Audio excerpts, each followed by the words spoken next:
Ele é um dos representantes do Ministério Público na Estratégia Nacional de Combate à Corrupção e Lavagem de Dinheiro e faz parte da principal rede que elabora políticas públicas para enfrentar esses crimes. Foi auditor do Tribunal de Contas da União e consultor legislativo da Câmara dos Deputados. Professor de Direito Penal, José Robalinho Cavalcante é o presidente da Associação Nacional dos Procuradores da República, uma carreira que vem ganhando protagonismo em tempos de Lava Jato. Em meio às investigações que atingem a esfera política do país, ele acredita que a firmeza das instituições está sendo testada. Neste bate-papo, Robalinho critica a lentidão dos processos penais no país, fala da necessidade de se ter um Ministério Público independente e é taxativo. O órgão continuará no rumo certo sob o comando da Procuradora-Geral Raquel Dodge. Doutor José Robalinho, muito obrigada por conversar com a gente num momento tão especial do Ministério Público. É um prazer sempre conversar e sim, é um momento de transição, é um momento em que o Brasil está com muita dificuldade e o Ministério Público está tendo muitos desafios, talvez mais do que a média do que enfrenta desde a formação da Constituição. O senhor avalia assim, em relação à média, com qual parâmetro exatamente? Roberto Gurgel, ex-procurador-geral da República, que todos conhecem, ele disse uma frase que é muito interessante, ele disse que reclama-se muito que existem mares tempestuosos com o Ministério Público, e ele comenta de que mar tempestuoso é a da natureza do Ministério Público, que quem não queria mar tempestuoso devia ter escolhido outra carreira. Ele tem razão. Só que, num período desses, com a Lava Jato, com a investigação atingindo a quantidade de pessoas do sistema político, como está acontecendo, com um processo de impeachment, o Ministério Público não teve interferência direta, mas sempre agita as instituições do país. Não há como negar de que é um período com muitos desafios e que a firmeza das instituições está sendo testada. Quem está sonhando aí entrar na carreira do Ministério Público vai esperar o quê? Por exemplo, dias sem dormir, horas e horas de trabalho, quantas horas semanais? Dá um norte para a gente. É um concurso difícil, cada vez mais exigente. Todos os concursos de juízes e Ministério Público são muito exigentes e o nosso concurso é também muito puxado. Existe um concurso em andamento. Nós temos dificuldades orçamentárias que são notórias. Se vier para o Ministério Público, é uma carreira que exige uma vocação pública afiada, existe uma vocação de lutar, uma vocação de buscar o interesse público ativamente, mas ao mesmo tempo com muito equilíbrio. Isso não é uma combinação simples e é a combinação que se exige de qualquer magistrado do Ministério Público. O senhor fala aí na questão do equilíbrio, chama atenção porque, por exemplo, momentos em que procuradores tiveram muita exposição na mídia, foram muito midiáticos mesmo, isso sempre gerou polêmica, né? E não é de agora, não. Se a gente for, inclusive, para décadas passadas, for lembrar, eu me lembro de alguns episódios especificamente, que depois foram para o Conselho Nacional do Ministério Público e teve casos ali famosos no país que terminou tendo afastamento, suspensão por um tempo. Quer dizer, a função também do procurador tem que ter essa reserva? Eu acho que o Ministério Público amadureceu muito nesses últimos anos. A quantidade de casos de colegas, seja do Ministério Público Estadual ou do Ministério Público Federal, de onde for, em que buscam os holofotes por buscar, pode ter um caso ou outro isolado que poderia ser criticado, mas hoje são franca minoria, isso não acontece mais. A carreira se institucionalizou. As funções e as tarefas são sempre institucionais, são sempre de grupos. Então, essa questão da individualização nunca é boa e não está sendo evitada. O caso mais agudo é o caso do Procurador-Geral da República. Hoje, Procuradora-Geral da República é a doutora Raquel Dodge. A função por si só, pelos desafios que tem que enfrentar, atraem a mídia, ainda mais nos momentos de hoje, com todas as investigações que estão acontecendo. Por mais que o procurador mantenha-se institucionalmente discreto, institucionalmente falando pouco até. Mas eu acho que isso tudo está sendo feito com muito equilíbrio. Eu tenho uma avaliação muito positiva sobre isso. Eu sempre repito, os casos históricos que me vêm falar são casos, muitas vezes, de 20 anos atrás, de 18, 15 anos atrás. Então, é um sinal de que não foi apenas pelo CNMP, embora o CNMP tenha um papel importante para o desenvolvimento do Ministério Público brasileiro. Mas o fato é que o Ministério Público amadureceu, institucionalizou-se Isso é natural de um órgão que ganhou a força que ganhou a partir da Constituição de 88 e que durante algum tempo ainda está crescendo e se institucionalizando para exercitar corretamente essas atribuições que ganhou em favor da sociedade. Em relação a essa força, na posse agora da nova procuradora Raquel Dodge, no discurso do presidente Michel Temer, ele até ressaltava aquela comparação indireta em relação a ser um quarto poder, né? Ele diz assim, não é um poder, são 3 os poderes da República, mas o Ministério Público tem uma atuação que tem um poder de fato em relação a toda a estrutura e a forma que faz de trabalho. O presidente Michel Temer sempre teve essa análise. Ele até citou também na sua posse que em 2009 ele esteve conosco no Encontro Nacional dos Procuradores da República, ele então era presidente da Câmara dos Deputados, e fez uma palestra dizendo exatamente isso. É importante por vir de um constitucionalista e por vir de alguém que participou da Assembleia Nacional Constituinte. É importante referenciar o seguinte, o Ministério Público não tem pretensão de ser poder da República, nunca teve. Os poderes são o Executivo, Legislativo e Judiciário. Mas a autonomia que o Ministério Público ganhou na Constituição de 88, as atribuições e as prerrogativas idênticas ao Judiciário, que são muito importantes para que o Ministério Público exerça o papel no Brasil, como tem no Brasil de hoje, realmente tornam ele uma figura anômala no sentido de ter total autonomia em relação a todos os outros 3 poderes. E acho que isso é uma configuração que se mostrou positiva para o Brasil. O Ministério Público, com esta configuração de magistrados no Brasil, pôde exercer uma função importante na defesa de direitos, no avanço e na defesa da tutela de direitos, na independência na questão criminal, que sempre foi o seu papel clássico do Ministério Público no mundo inteiro, de independência no combate à corrupção, que eu acredito firmemente que se nós não tivéssemos essa configuração, se nós não tivéssemos a independência funcional, se nós não tivéssemos as atribuições e as prerrogativas de magistrados, nós não conseguiríamos exercer, não na realidade política do Brasil. E hoje termina, muitas vezes, sendo até mais respeitado e tendo mais poder do que os próprios poderes, né? Não sei, eu acho que é uma declaração forte, sendo uma declaração um pouco modesta dizer isso. Agora, respeito, eu acho que a gente consegue amealhar se faz um bom trabalho. Acho que a sociedade enxerga o que o Ministério Público tem feito, o esforço que tem feito em todas as suas instâncias, tá? E poder pelo poder não faz sentido. Quem vier pelo Ministério Público pensando nisso está pensando errado. Nós aqui temos atribuições. Agora, essas atribuições muitas vezes envolvem e mexem com os poderes. E aí o Ministério Público tem, como tem feito, o Ministério Público Federal tem enfrentado essa questão com muita tranquilidade, o fato de que se as atribuições do Ministério Público mexem com alguma coisa na estrutura do poder, isso não pode deter o Ministério Público. Daí é muito importante a independência. O Ministério Público cabe a ele e levar perante a Justiça, porque aí sim o Poder Judiciário é um poder, um dos pilares da República, ele vai dizer o direito em última instância, mas ele só pode dizer o direito do que for levado perante a ele. E quem vai levar a matéria criminal, quem vai levar a matéria de improbidade, a defesa contra a corrupção, por exemplo, é o Ministério Público. Então, o Ministério Público não tem que se deter perante poderes, nem tem que se deslumbrar por estar atacando poderes. Esse é o sentido de equilíbrio que tem que ser mantido e vem sendo mantido de maneira, acho que quase universal pelas atuações do Ministério Público. Mas às vezes esse deslumbramento aparece, né? Deslumbramento talvez seja a palavra que eu usei agora, talvez uma palavra até inadequada. Eu acho que não. Eu insisto, muitas acusações, vou pegar um caso bem concreto para se falar. Eu recebi, tive que rebater, inclusive no Congresso Nacional, em debates, muitas acusações de excesso de brilho, de busca de holofotes, por exemplo, pelos colegas da Força Tarefa da Lava Jato de Curitiba. E sempre neguei.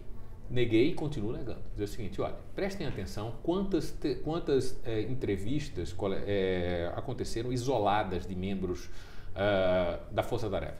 São minoria. O que a Força Tarefa implantou como prática foi, primeiro, são coletivas. Segundo, essas coletivas não sempre são com os mesmos membros, exatamente para destacar a impessoalidade. Então, eles são vários e vários vão em coletivas diferentes. Tá? Terceiro, as coletivas são feitas em momentos específicos, muito objetivos, no momento que tem uma grande operação na rua, no momento em que existe uma denúncia, ou seja, em momentos em que a opinião pública, vocês da mídia, exigem um esclarecimento e esse esclarecimento tem que ser dado pelo Ministério Público. Agora, a atividade que eles desenvolveram em si era midiática. Obviamente que pela quantidade de dinheiro envolvido, pela quantidade de forças políticas envolvidas ali nas demandas, atrai o interesse da opinião pública e, portanto, o interesse da mídia para o caso. Mas eles não buscaram os holofotes por buscar. Mesma forma, falando de alguém que está fora do Ministério Público, o doutor Sérgio Moro, que chegou a ser acusado no começo também de ser midiático e nem entrevista ele dá. Tá? Então, porque mantém-se respaldado, quer dizer, devidamente com cuidado devido a um juiz que tem que fazer todas aquelas apreciações que faz nos autos. Então, eu acho que tem que se fazer essa separação entre o que a atividade em si atrai a opinião pública para o caso e de alguém que busque, teoricamente, os holofotes. No caso dos colegas da Força Tarefa, por exemplo, pouquíssimos casos houve de representações disciplinares contra eles e todas foram arquivadas por unanimidade do Conselho Nacional do Ministério Público. Já que o senhor está falando de Lava Jato, eu vou aproveitar porque a sua área de especialização, inclusive, é essa parte de lavagem de dinheiro. Sim. Então, o senhor participou, inclusive, daquela, a gente pode chamar de consultoria, todo aquele grupo de trabalho para a elaboração da lei na Câmara dos Deputados em relação à lavagem de dinheiro e à organização criminosa. A minha dúvida é, com base em tudo que a gente está vendo hoje, que ocorreu no país e está sendo desvendado, exposto aí pela Lava Jato, a nossa legislação ainda precisa de revisão ou o problema realmente não é de legislação? Precisa, tanto que nós temos, porque está dormindo no Congresso por uma série de motivos políticos, mas nós temos as propostas das 10 medidas. A ideia era exatamente deixar ali representado de que usar o momento político em que a população está acompanhando um esforço de combater a corrupção para resolver problemas legislativos que hoje ainda tolhem o combate à corrupção. Nós temos, por exemplo, um processo penal, e aí não passa apenas o combate à corrupção, mas nosso processo penal vem da década de 40 do século XX. E nós temos uma forma de investigar, o inquérito policial, que é extremamente arcaica. Nós temos um excesso de recursos, todos os estudiosos dizem isso, mesmo os advogados, que torna o processo extremamente lento. Nós temos figuras como a chamada prescrição retroativa, que estimula o sistema a ficar cada vez mais lento e cada vez menos eficiente. São todas figuras que foram atacadas nas 10 medidas e que poderiam dar excelentes resultados. Nós temos algumas figuras jurídicas do direito internacional, como a extinção de domínio, que permite você recuperar bens que foram conseguidos através de crime de maneira mais eficiente e que o Brasil assinou tratados internacionais para que fosse trazido para o nosso ordenamento jurídico, que até hoje não foram. Então nós temos uma série de medidas a serem feitas. Contudo, o que a Lava Jato mostrou é que com a mesma legislação atual, com a tecnologia, e com tecnologia eu quero dizer algo mais amplo, com a forma de fazer investigação mais eficiente, você consegue, mesmo uma investigação complexa como essa, você dá resultados. Quero lembrar, contudo, que resultados da investigação. Os processos da Lava Jato, até hoje, na sua imensa maioria, ainda estão na segunda instância. Ainda tem 2 instâncias para enfrentar, o que mostra o problema.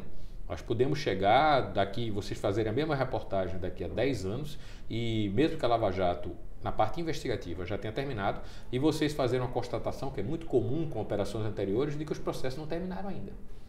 Os processos levam 10, 12, 15 anos para terminar. Isso não é o normal no parâmetro internacional, nem é o desejável. Então nós ainda temos desafios, mesmo dentro da Lava Jato, para enfrentar. A gente vai continuar essa conversa no próximo bloco. Daqui a pouquinho eu volto já.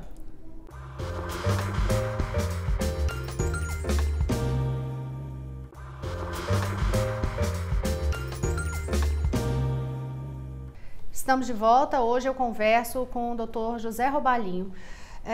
Dr. Robalinho, no bloco anterior, a gente encerrou com o senhor dizendo que pode ser que aí passem 10, 12 anos e a gente ainda tenha processo da Lava Jato que não foi concluído. Um dos principais problemas que a gente enfrenta hoje no Brasil, em relação a essa área de julgamentos, é tanto de instância recursal? Não é tanto as instâncias, mas as oportunidades de recurso. As instâncias recursais estão até bem montadas se elas fossem mantidas com a sua estruturação constitucional. O STJ para discutir matéria legal, o Supremo para discutir matéria constitucional. Mas um dos problemas é que a jurisprudência nossa aceitou uma abrangência enorme de recursos como sendo matéria constitucional, vai tudo bater no Supremo, não deveria ser assim na lógica. Mas principalmente a quantidade de recursos dentro de cada instância é enorme. E aí eu quero deixar muito claro o seguinte, todos os advogados, eles têm a obrigação de lutar com as armas legais que têm em favor dos seus clientes. O sistema é assim, os advogados não estão errados. Então, está errado é o sistema. O sistema estimula a que a defesa use todos os tipos de estratagema para atrasar o processo. O ministro Barroso, Luiz Roberto Barroso, constitucionalista brilhante, membro do Supremo Tribunal Federal, disse a mesma coisa numa entrevista há bem pouco tempo. E eu sempre digo, o ministro Barroso é muito representativo nessa fala dele, primeiro, por ser o homem brilhante que ele é, e segundo, porque ele é oriundo da advocacia. Foi advogado a vida inteira e tem essa visão, portanto, não é aquela visão ou a calculação, é uma visão enviesada de quem está acusando, não. A visão de um homem de bem, de um estudioso que está vendo que o sistema não funciona. Nosso sistema jurídico penal é atrasado, nosso Código Penal de 1940, o inquérito policial, que é a forma como a gente investiga e que é mantida por uma questão corporativa dos delegados de polícia, com todo respeito a eles e por mais nada. É um sistema que tem 150 anos, ele foi criado ainda no século XIX e que evidentemente não funciona mais no mundo moderno. Qual é o sentimento que dá na hora que vocês fazem uma investigação inteira, conseguem comprovar, vem a primeira, a segunda, enfim, vem todas as condenações ali, mas por causa de recurso e recurso e recurso. E aí depois de todo o trabalho que vocês tiveram com tudo ali comprovado, por exemplo, prescreve a pena e aí não acontece. Qual é o sentimento que dá na hora dessa? Há um sentimento de frustração do sistema como um todo, principalmente da sociedade. Que é o importante se deixar claro o seguinte, se depois de toda a discussão o réu acaba resultando como absolvido, isso é da lógica do sistema. Faz parte do devido processo legal. Isso temos todos que aceitar o veredito final da justiça. Inclusive e principalmente o Ministério Público, que existe para promover justiça. Mas quando o resultado é esse que você descreveu, ou seja, o sujeito foi condenado e escapa porque, por conta da prescrição retroativa, ele empurrou o processo tanto, o sistema foi tão lento que não conseguiu completar o julgamento a tempo, isso é não apenas frustrante, como é contraproducente. Um sistema que tem isso acontecendo muitas vezes, como acontece no Brasil, é um sistema que mostra que é falido. No mundo inteiro, a prescrição geralmente é só antes do processo e não depois do processo, e ela tem que ser uma coisa ocasional, provocada. Olha, o Estado aqui realmente falhou, prescreveu, não tem o que fazer, e não a regra do sistema. Um sistema jurídico penal que aposta na prescrição é um sistema que frustra a sociedade, é uma justiça penal que não dá o resultado que a sociedade espera. O senhor já está aí completando de Ministério Público maioridade, né? 18 anos este ano. Em algum momento deu aquela tristeza de dar vontade de desistir? Não, aí é uma questão pessoal. Eu tenho uma vocação muito grande para o que eu estou fazendo. Eu rodei muito antes de chegar no Ministério Público, meu primeiro curso é Economia, eu fiz outras coisas e vim para cá muito vocacionado para o que eu faço. Eu gosto muito do meu trabalho. Eu acho que a função do Ministério Público é uma função socialmente muito importante. Eu acho que exige determinadas vocações, determinadas pontuações de qualidades pessoais e profissionais que eu acho que eu tenho e que eu me sinto realizado fazendo. Então, nunca me senti frustrado. Muitas vezes isso não significa que a gente não se frustre profissionalmente por certos embates, ou ver que certos retrocessos podem acontecer no Poder Judiciário ou no Poder Legislativo. Então, esse tipo de frustração, sim. Então, nós precisamos muito do apoio sempre da opinião pública para que a gente continue avançando na parte legislativa, que a gente não tenha retrocessos na jurisprudência do Supremo, por exemplo. O senhor falou aí na questão de ser vocacionado, sem sombra de dúvidas, a nova Procuradora-Geral da República, com toda a trajetória dela de Ministério Público, 30 anos de carreira no Ministério Público, é vocacionada nisso. E o senhor, com a posse dela, o senhor deu várias declarações a respeito de Raquel Dodge. Quando ela foi escolhida, inclusive, né, ela era a segunda da lista, teve aquela celeuma em torno disso. E o senhor saiu em defesa imediata. Naquela época, vocês até soltaram nota na NPR. Aí, eu queria saber do senhor o que esperar dessa nova gestão. Primeiro, vou fazer uma observação sobre o que você falou da lista tríplice, que é muito importante. Para nós, do Ministério Público Federal, a lista tríplice é uma lista. Se não fosse um rol de opções, se obrigatoriamente o presidente tivesse que escolher o mais votado, não faria sentido ter uma lista. Então, e no caso em particular, nós entregamos uma lista com 3 nomes extremamente capacitados. Todos os 3 tiveram mais de 50% dos votos da carreira. Como nós fazemos, cada um vota em 3, isso é possível e foi o que aconteceu. Isso não tira o fato de que Nicolau Dino teve mais votos do que Raquel Dodge, mas significa que todos os 2, e mais o Dr. Mário Bonsalha, todos os 3 estavam igualmente legitimados. Por que o senhor acha, então, que houve tanta celeuma nesse caso especificamente? Porque foi a primeira vez que foi escolhido o segundo colocado. Eu entendo, mas eu explico para a população, e foi o que a gente foi obrigado a dizer o seguinte: olha, todos três têm igual legitimidade.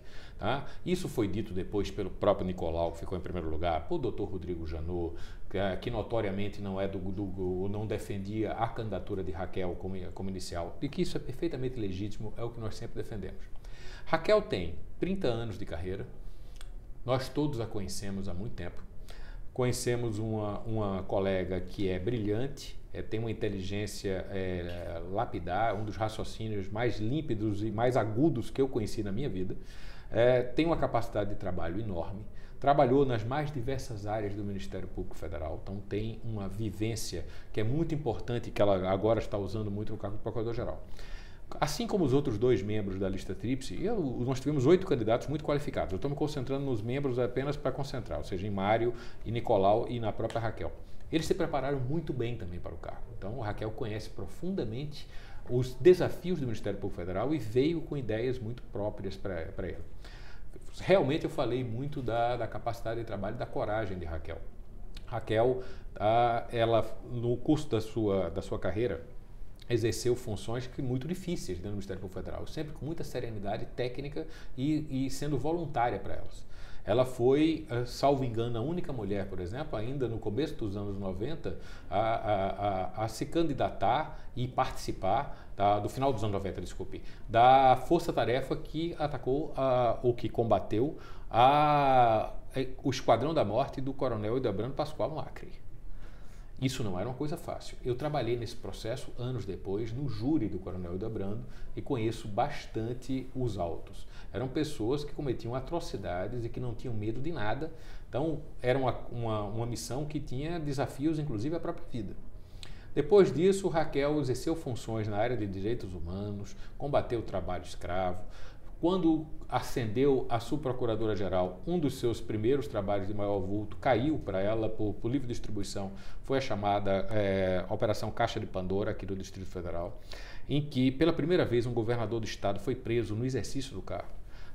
Méritos de Dr. Gurgel também, que era o procurador-geral na época, que deu a ela todo o respaldo, mas méritos de Raquel, e também levou isso com extremo profissionalismo, sem qualquer busca de mídia. Então, é uma pessoa que tem uma história na casa que todos nós conhecemos. Internamente, também é muito importante o fato dela ter sido coordenadora da nossa Câmara Criminal, explicando para os telespectadores essa questão da Câmara, qual é a importância. É o nosso órgão superior que regula o trabalho dos procuradores criminais. Regula, normatiza, no sentido de orientar como o trabalho deve ser feito, quais são os processos que podem ou não podem ser arquivados. E ela fez um trabalho lapidar como coordenadora da segunda Câmara. Uma capacidade gerencial muito forte, uma interação com os colegas muito grande. Então, por isso tudo, ela chegou aonde chegou e se foi escolhida pelo presidente Temer, a primeira mulher a ser escolhida e designada depois de aprovada pelo Senado como Procurador-Geral da República, foi por todos os méritos de liderança. Temos certeza que o Ministério Público Federal está em excelentes mãos ou continuará em excelentes mãos. Se o estilo muda de Rodrigo Janot para Raquel Dodge, não significa que os compromissos e a história de respeito e de muita competência no cumprimento das missões constitucionais do Ministério Público tenha mudado em nada. O Ministério Público Federal continuará no rumo certo. E ela tem, o senhor falou aí, nunca buscou holofote, né? Teve casos de muita dimensão nacional, como esse caso que era da Serra Elétrica, né? Do Hildebrando, lá atrás, o caso do ex-governador José Roberto Arruda, e realmente não era uma pessoa que buscava ou buscou holofotes. Essa descrição é também uma das grandes marcas da doutora Raquel? Eu acho que é o seguinte, a geração de Raquel inteira aprendeu ou construiu, Rodrigo um pouco antes de Raquel também, entrou no Ministério Público alguns anos antes dela, é uma geração que construiu esse Ministério Público posterior à Constituição de 88. E eles viram a importância da contenção, quer dizer, da exatidão, talvez a palavra seja essa, no contato com a mídia e no contato com a população. Porque nem o Ministério Público pode se recusar a dar as explicações, porque desagradam a esse ou aquele, a população tem que saber, vocês da mídia têm que saber o que acontece, e ao mesmo tempo também não deve buscar o protagonismo. Eu acho que nenhum dos dois nunca buscou. Há uma diferença de estilo pessoal, na forma de falar, vocês vão perceber, todos nós os conhecemos, todos dois, há décadas. Então vocês vão ver que realmente a doutora Raquel é mais contida na forma de se referir. Isso não significa que o Rodrigo, quando dava entrevista, ou buscava dar entrevista por buscar. Isso nunca aconteceu. Eu sempre busco a brincadeira testemunha de vocês da área de comunicações e de jornalismo, as dificuldades que tiveram para conseguir uma entrevista com o Rodrigo Janot. Nunca foi fácil. Então, portanto, ele não buscava os holofotes. Não. Nessa vida corrida de vocês, uma curiosidade, a conversa já está quase acabando aqui. Dá para ter um pouquinho de vida pessoal e desligar em algum momento desse mundo de investigações de vocês? Ah, mas tem que ter, senão a gente não. Senão a saúde mental é importante. Família, tal, hobbies, passeios, você tem que ter um mínimo de férias. Isso vale para todos os cargos, inclusive para os procuradores gerais da República. Nós não temos horário de trabalho. Nenhum juiz, nem membro do Ministério Público tem. Então, se aparece uma emergência, você vai noite adentro, você tem que se preocupar nos domingos, nos sábados, mas tem que aprender a conviver com isso e tem que aprender a separar o mínimo de respeito. A família tem um papel fundamental nisso para a gente manter a nossa vida privada e nossa qualidade de vida, senão a gente não consegue exercer bem a função. O senhor consegue desligar como, por exemplo? Bom, eu gosto, além da convivência com a família, eu gosto de ler, gosto de cinema, gosto de vinho, gosto de eventos de vinho, porque eu muito mais do que gostar apenas de beber, eu gosto de estudar essa matéria, tá? Gosto de futebol, gosto de esporte, cada um busca a sua forma. Eu tenho um horário muito irregular. No futebol eu sei que tem muito bom gosto, porque torce pelo meu time, alvirrubro, saudações alvirrubras. Perfeitamente. O Clube Náutico Capibaribe está sempre no meu coração. Só para encerrar, doutor Robalinho, brasileiro tem motivo para manter o otimismo? Eu acho que sim. E aí eu não quero nem... Vamos traçar uma análise de 20 anos. Se você olhar 20 anos atrás, ou 30 anos atrás, o Brasil antes do plano real, antes do plano cruzado, era um Brasil com instituições confusas, saindo da ditadura. Depois da Constituição de 88, uma série de configurações foram dadas, mas que tiveram que ser constituídas. O Ministério Público é um exemplo típico. Esse Ministério Público que está diante do país hoje não existia antes de 88, não tinha as prerrogativas que tem e foi se construindo aos poucos. O Poder Judiciário ganhou musculatura, a democracia ganhou força a ponto da gente enfrentar dois eventos extremamente traumáticos, que são 2 impeachments do presidente da República, sem haver qualquer ruptura democrática. Isso não é pouca coisa. A economia se desenvolveu, o nível, embora a gente tenha grandes problemas ainda para enfrentar, o nível de pobreza diminuiu. Então, eu acho que o Brasil tem sim razões de estar otimista no médio e longo prazo. Tem que confiar nas suas instituições, tem que confiar na democracia sempre, cobrar de todas as forças políticas que a gente enfrente os problemas conjunturais que estamos enfrentando agora. Doutor Robalinho, muito obrigada por essa conversa. Não, por isso eu que agradeço.